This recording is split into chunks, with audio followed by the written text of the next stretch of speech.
اور میری بات وہ مان لیا کرتا ماں سوائے ایک بات کی۔ اب اس نے ایڈورٹائز کیا تو بہت ہائی فائی رشتے آئے اور 1000 کے قریب۔ پھر میرے پاس آیا کیا کروں، تو میں نے کہا کہ 50 ایسے رشتے سلیکٹ کرو، شارٹ لسٹ کرو کہ جو آپ سے اوپر کے نہ ہوں، آپ سے ملتے جلتے ہیں، اگرچہ یہ خود بڑے آسودہ گھر سے اس کا تعلق تھا، کئی مربع زمین تھی، کنوں کے باغات تھے، بڑا بھائی فوج میں میجر تھا، یہ بھی سلیکٹ ہو گیا، اس نے چھوڑ دیا۔ تو اس نے ویسے ہی کیا، میری بات مانتا تھا۔ اب اس دوران کچھ ڈسکشن بات چیت ہو رہی تھی، تو اس نے بڑا متکبرانہ انداز اختیار کیا اور اللہ کی شان میں گستاخی بھی کی۔ پہلے تو میرے سامنے نہیں کرتا تھا، اب کر دی۔ میں نے اس سے کہا کہ آپ اپنے ان کلمات پہ توبہ کر لیں، آپ اللہ سے توبہ کر لیں، آپ مرتکب ہوئے ہیں تکبر کے، جو اسلام کے اندر اللہ کے نزدیک ناقابل معافی قسم کے جرائم میں سے ایک ہے۔ اس نے پھر تمسخر اڑایا، تو میں نے اسے کہا اب آپ کا کاؤنٹ ڈاؤن شروع کر دی ہو گئے، اور آپ کو دنیا کے اندر ہی اس کی سزا ملے گی، کیونکہ متکبر انسان کے بارے میں اللہ کا رویہ بالکل ڈفرینٹ ہے۔ اگرچہ وہ انتہائی غفور الرحیم ہے، لیکن متکبر افراد کے بارے میں، مشرک افراد کے بارے میں اللہ کے ہاں شاید زیرو ٹالرنس ہے۔ اب ہمیں اگلے دن یہ خبر ملی کہ ان کا موٹر سائیکل پہ جاتے ہوئے ایکسیڈنٹ ہو گیا اور وہ نہیں آئے۔ ہم چھٹی کے بعد ملنے چلے گئے، تو میں نے پوچھا کہ بھئی ظفر اللہ خان یہ کیسے ہوا؟ ظفر اللہ نے بتایا کہ مجھے کوئی سمجھ نہیں آئی، روڈ بالکل خالی تھی، لیکن میری آنکھوں کے سامنے اندھیرا آ گیا اور میرا موٹر سائیکل درخت کے ساتھ جا کے ٹکرایا۔ چوٹیں تو آئیں، فیٹل کوئی نہیں تھی۔ کچھ دنوں بعد واپس آ گئے اور پھر خبر آئی کہ گھر کے اندر گر گئے۔ ہم آئے نہیں آج، ہم پھر ملنے چلے گئے، پوچھا کیسے ہوا؟ کہتے ہیں کوئی سمجھ نہیں آئی۔ اور مجھے جو دیکھ رہے تھے گھر کے جو فرد، وہ کہتے ہیں آپ نے ایک پاؤں اٹھایا، اسی کو دوبارہ اٹھانے کی کوشش کی، اگلے پاؤں کو زمین پہ ٹکائے ہوئے۔ ان کا یہ کہنا تھا مجھے سمجھ نہیں آئی، میں گرا، چوٹ آ گئی۔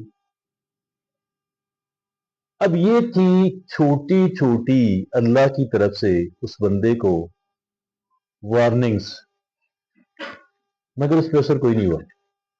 اب بھی وہ مذاق کرے۔ پھر کچھ اور وقت گزر گیا اور وہ بندہ نہ باز آیا اور نہ ہی توبہ کی۔ ہمیں پتہ لگا کہ بندہ سخت بیمار ہے۔ جب ہم ملنے گئے تو پتہ لگا، اس نے خود بتایا کہ ایک ایسی مرض مجھے لگ گئی ہے کہ جو ناقابل علاج ہے، اور کہتے ہیں کچھ دنوں کے اندر اندر وہ اتنا کمزور ہو گیا کہ کروٹ نہ بدل سکے، کروٹ نہ بدل سکے۔ گھر کا کوئی فرد یخنی کی چمچ اس کے منہ میں ڈالے یا جو بھی چیز اس نے کھانی ہوتی، اس قدر کمزوری۔ اور میں نے آ کے کمپنی کے چیئرمین سے بات کی، کیونکہ میں ان کے گھر یہ بات کہہ کر آیا تھا کہ میں جا کے کمپنی کے چیئرمین سے بات کروں گا کہ دنیا میں کہیں بھی اس کا علاج ہو سکے، آپ اس کا علاج کرنا،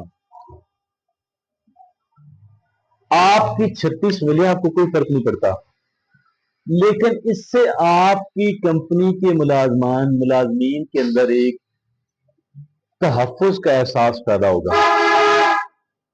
کمپنی کے چیئرمین آمادہ ہو گئے، انہوں نے کہا کہ آپ کا یہ پروجیکٹ ہے، دنیا کے کسی ملک میں اس کا علاج ہو تو آپ کروائیں، ہم پے کریں گے۔ انہوں نے کہا پیر ذوالفقار احمد نقشبندی بتاتے ہیں کہ میں نے WHO کو خط لکھا اور بیماری کا نام اور علامات اور ساری بتائیں کہ آپ بتائیں کہ اس بیماری کا علاج کہاں ہوتا ہے، کون کرتا ہے۔ انہوں نے بھی کہا کہ یہ ناقابل علاج بیماری ہے، مگر فلو ڈاکٹر کینیڈا کے جو ہیں ان کی بیوی کو یہ مرض لگا تھا اور انہوں نے اپنی بیوی کا سکسیسفل ٹریٹمنٹ اس بیماری کا کر لیا۔ میں نے اس کینیڈین ڈاکٹر کو خط لکھ ڈالا، رابطہ کیا، اس نے کہا جی کہ آپ آ جائیں، بہت مہنگا علاج ہوگا، میں بھی بہت پیسے لوں گا، یہ بھی خرچہ، یہ بھی خرچہ، یہ بھی خرچہ، یہ بھی خرچہ۔ میں نے کہا یار آپ خرچے کی پرواہ نہ کرو، 36 ملوں کا گروپ ہے جس کے چیئرمین نے مجھے الاؤ کیا ہے، میں نے اس سے ساری اپوائنٹمنٹ وغیرہ دے دی۔ ان کے گھر آیا، 2 افراد کے پاسپورٹ لیے، مریض کا اپنا اور اس کے بڑے بھائی جو فوج میں میجر ہیں، سارے ویزا پروسیسنگ کی، ہوٹل بک کیے، سب کچھ کر لیا، اور یہ بھی کہ ان کے ٹکٹ بھی کرا ڈالے۔ لیکن پیر ذوالفقار نقشبندی کہتے ہیں اس وقت پاکستان سے ڈائریکٹ کینیڈا کی فلائٹ نہیں تھی، اور جو فلائٹ جلدی میسر تھی وہ تھی سعودی ایئر لائن کی وایا جدہ۔ میں نے کہا چلیں یہ ٹھیک ہے، اب ٹکٹ بھی ہو گئے، سیٹ ریزرو ہو گئی۔ میں ان کو آ کے ملا اور انہیں کہا کہ بھئی آپ 2 افراد جا رہے ہیں، سارے اخراجات کمپنی کے ذمے ہیں، آپ کا سارا پروسیجر مکمل ہو گیا A to Z، ٹکٹس آپ کی وایا سعودی عربیہ ہیں، آپ نے یہ کرنا ہے کہ واپسی پہ آپ عمرہ کر کے آئیے گا، یہ وعدہ کریں۔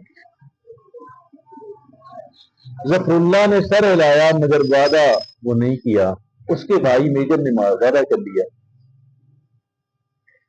اب وہ یہاں سے چلے گئے اور ڈاکٹر کے ہاں چلے گئے، ڈاکٹر نے اپنا سارا پروسیس کیا، مایوس ہو گیا، اسے بتایا کہ جی یہ میں جتنی کئی اٹیمپٹس کر چکا ہوں، پہلی اٹیمپٹ میں بہت فرق پڑتا ہے، لیکن میری 5 اٹیمپٹس آیا گئی اور کوئی بینیفٹ نہیں ہوا، میری طرف سے معذرت ہے، میں علاج نہیں کر پا رہا۔ اگر آپ چاہتے ہیں کہ یہ آپ کا جو بھائی ہے یہ زندہ سلامت اپنے گھر میں پہنچ جائے، لوگ اس سے مل لیں، تو آپ اس کو جلدی لے جائیں۔ انہوں نے کہا جی ٹھیک۔ اب وہ آئے، سعودی عربیہ کے اندر آئے، جدہ ایئرپورٹ کے اندر، کنیکٹڈ فلائٹ تھی۔ اب ان کے پاس ویزا نہیں تھا سعودی عرب میں سٹے کا، لیکن وہ یوں ہوا کہ فلائٹ ڈیلے ہو گئی اور ایئر لائن نے انہیں 2 دن ہوٹل کا سٹے دے دیا کہ آپ ایئرپورٹ میں نہ رہیں، آپ ہوٹل چلے جائیں۔ اس دوران میجر کو خیال آیا کہ میں نے وعدہ کیا عمرے کا، وہ اپنے بھائی کو لے کر مکہ مکرمہ چلا گیا۔ بھائی تو میجر بھائی تو عمرہ کی غرض سے گیا، وعدہ پورا کرنے کی غرض سے گیا، اس کو ساتھ لے گیا، اس کا کوئی دل نہیں تھا. اب جا کے جب اس کو ویل چیئر پہ بٹھایا تو اس نے جب بیت اللہ شریف کو دیکھا تو کچھ تھوڑا سا اس کے اندر ہلکی سی نا دل میں سوچ میں ارتاش پیدا ہوا. اب ظفر اللہ خان نے وہاں پہ دعا کی کہ اے اللہ اگر تجھے تو میں توبہ کرتا ہوں، میں اپنے گناہوں پہ نادم ہوں اور مجھے صحت یاب فرما دے. کہ یہ دعا کرنی تھی تو وہ ٹھیک ہونے شروع ہو گیا. اب ہمیں اس سارے میٹر کی یہ تو پتا تھا کہ وہاں سے لا علاج ہوگی. سعودی عرب میں کیا ہوا ہمیں اس کا علم نہیں تھا، اور کیسے اس کا دل بدلنا شروع ہوا، کیسے اس نے توبہ کی، کیسے اس کی توبہ قبول ہوئی.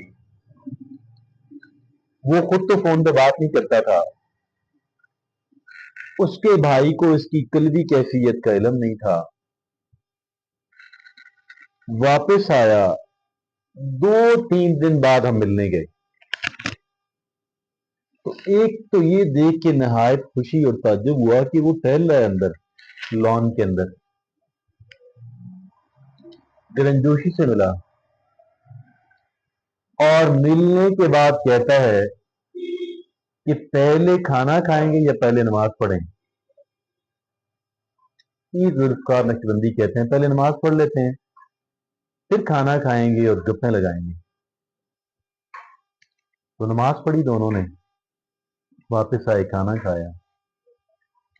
ایک تو جب اس نے کہا کہ جی پہلے نماز پڑھ لیتے ہیں، پہلے نماز پہلے پڑھیں گے، پہلے نماز پڑھ لیں یا پہلے کھانا کھا لیں.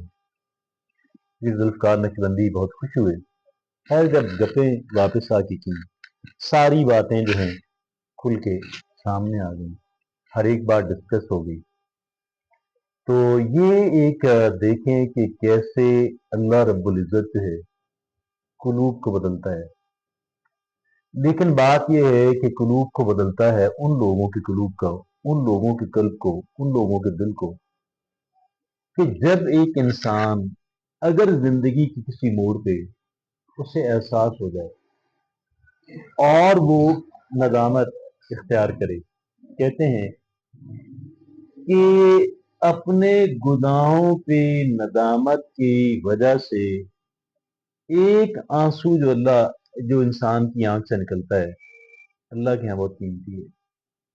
اور اس لیے خالق و مالک اپنی مخلوق سے بے پناہ پیار کرتا ہے. اور کسی بھی زندگی کے مرحلے میں انسان یہ محسوس کرے کہ یار مجھ سے غلطی ہوئی، مجھے ندامت ہے، میں شرمندہ ہوں، میں نے اپنی جانوں پہ ظلم کیا، اپنی جان پہ ظلم کیا، اللہ کے یہاں اس کی معافی ہے. اور ربنا ظلمنا انفسنا وان لم تغفر لنا وترحمنا لنکونن